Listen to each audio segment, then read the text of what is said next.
Hello, my name is Chantal LaPlante, and I am the coordinator for clinicals as well as for the simulation lab in the Plymouth State Nursing Department.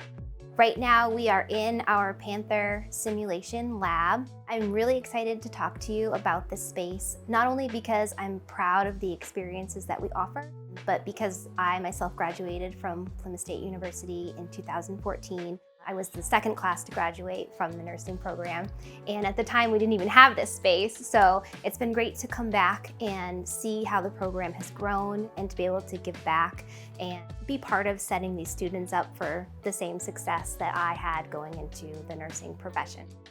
Behind us now, you can see we have one of our medium fidelity mannequins. The room behind me is set up for our lab that we just had this morning, in which students were able to have hands-on experience with administering medications through a feeding tube. We also have in this room a pediatric mannequin.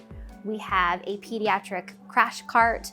We have a vital signs station, and we also have some practice kits that we leave in the lab so that students can come back and practice a skill. So the practice kits look something like this. This is a Foley catheter insertion practice kit. So students can come in, all the supplies are in here. We have a step-by-step instruction list so that students can go through each step of the process, take their time, and learn how to do certain skills like a Foley catheter insertion in a confident and safe way. In the sim lab, we have all of the equipment needed to offer BLS training as well.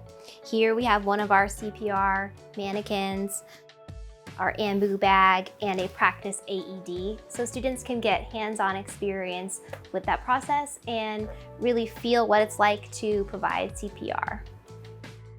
Our CPR mannequins provide instant feedback to the practitioner. So there are lights that flash on the patient's shoulder that tell you if your compressions are the correct rate and correct depth, so that students can use that to get a good feeling of where those compressions should be.